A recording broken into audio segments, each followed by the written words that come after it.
Oh, yeah. Yeah, the vibes are so good. The vibes were great last night at Golden One Center.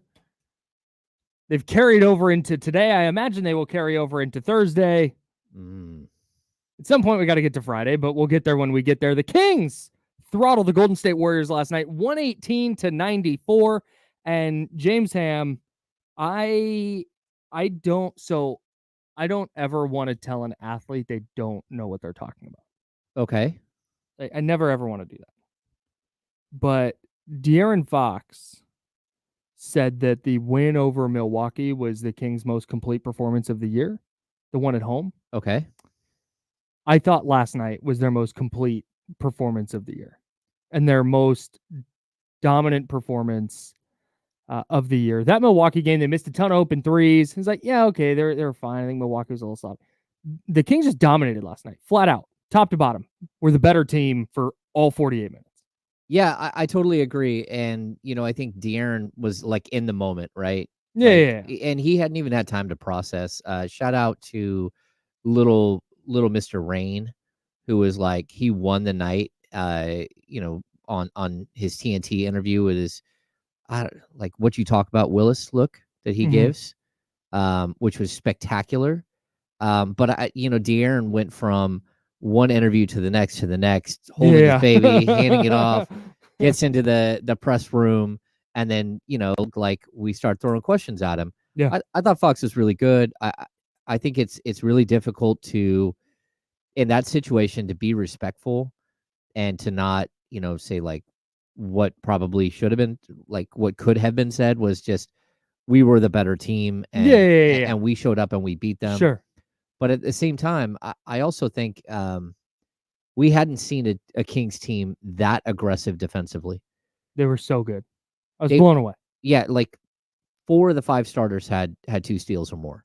And what they were doing that I thought was really impressive was the way when, whether it was Andrew Wiggins or Steph Curry or whoever, would go around the screen and the Kings would go over the screen.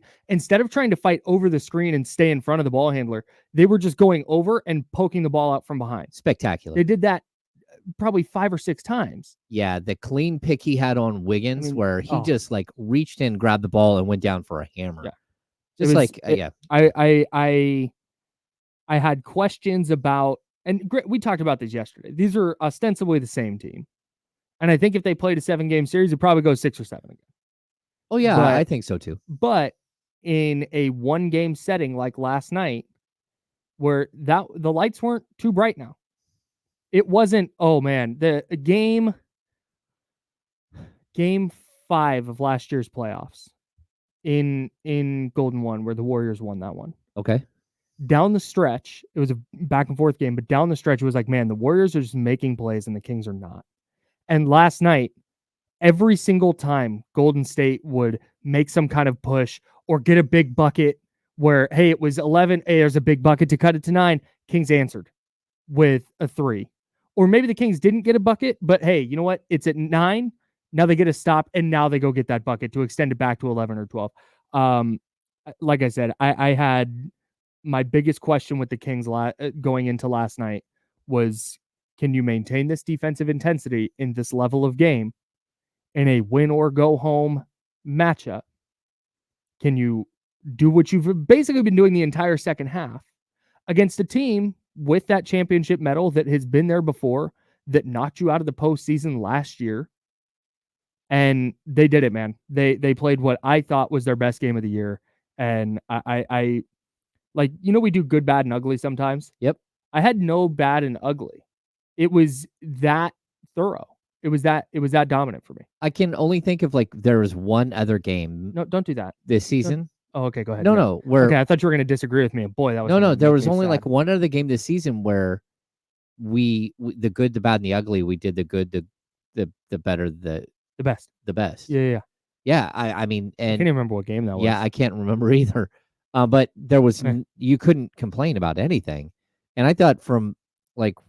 Again, Mike Brown went to an 8-man rotation, and I don't even know if it was a true 8-man rotation. Mm-hmm. Like, he tightened this thing up, and I thought he got contributions from everybody. I thought Alex Len made the huge mistake in the second quarter that helped draw Golden State close. Mhm. Like he had the bad foul on the 3-point shot, and then he also got called for the flagrant. Mhm. And that's the one moment where you're like, okay, how are they going to respond? Yeah. Because again, Sabonis had picked up a third foul, and Mhm. you're worried that maybe Sabonis A was. fourth at that point, right? No, it was a third in the first Oh, okay. half. Yeah, Oh, he picked up a That's right. fourth in the In the third third, quarter, yeah. and then Mike stuck with him. Yeah. I thought the physicality of the game was a different type of physicality. One team was playing with force, and the other team just was a step slow. And again, I was surprised how well the Kings responded, how well a player like Keon Ellis, who's never been there at all. Mhm. And we're talking about a kid who was on a 2-way contract Mhm. until midseason. Mhm. Now he's your starting shooting guard, and he goes for 15 points with 5 assists, four rebounds, 3 blocks, 3 Mhm. steals. Yeah. Like just absolutely incredible. And just the way that every single player seemed to impact the game in some way. Harrison Mhm. Barnes did not look good for like a long stretch. Mhm.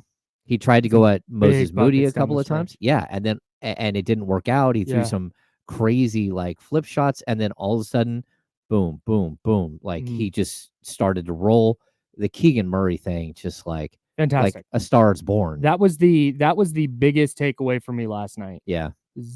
De'Aaron Fox was great on both ends. Keon Ellis was phenomenal, particularly defensively.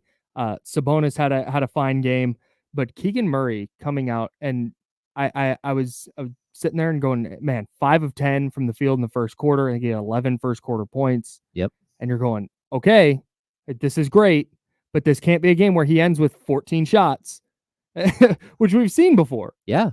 And man, he stayed aggressive. He hit every single big shot that came to him with a chance to extend the lead.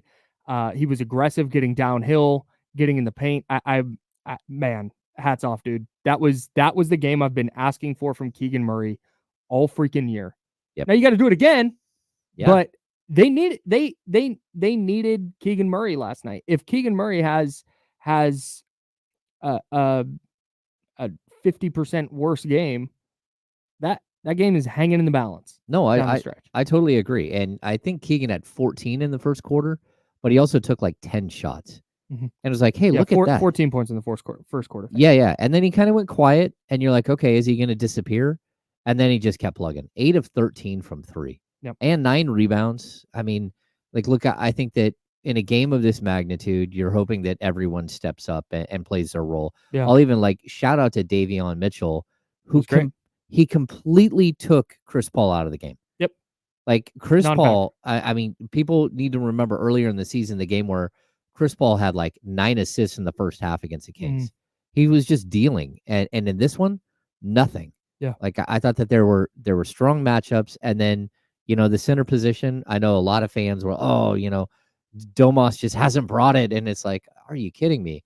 First of all, they tried every look they had to throw at Domas and try to mix things up. I thought he responded well. Yeah, he was no complaints last night. Yeah. Maybe knocked down a jump shot, but at least he took them. He took them. Took some jumpers, had a 3 rattle out. No, the big deal, the other big deal to me last night, and we talked about this a lot yesterday, was what the Kings could do differently now defensively against Steph Curry that they could not do last year. One of the biggest difficulties of guarding Steph Curry, not that I've done it, but you hear people talk about it, is the fact that he is like one of the most well-conditioned athletes in the league, where when he is off the ball, he is watch just him next time the Warriors play. Yeah. He never stops moving. And part of the reason that he is so good in third and fourth quarters is because, man, defenders running around to them all game are worn down. And all of a sudden they can't stay in front of him. Now they can't stay in front of the step back. But the Kings had Keegan Murray, who played a ton on Steph early in the game. They put De'Aaron Fox on him at times. And then in the second half, it was a ton of Keon Ellis, who has fresh legs and who's already a really, really good defender. But that's how, if you're going to ostensibly take Steph Curry out of a game, that's how you have to do it, with length, with multiple bodies.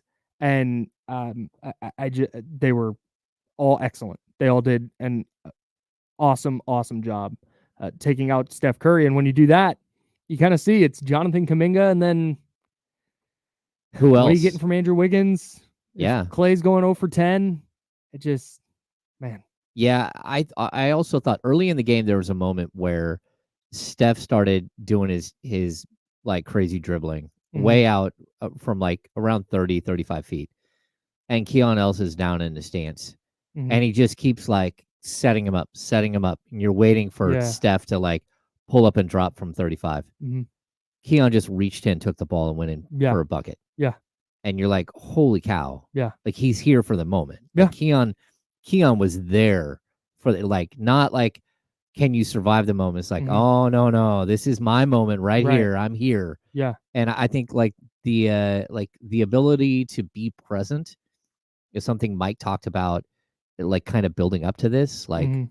can you be present in a one game? Like this is one or done.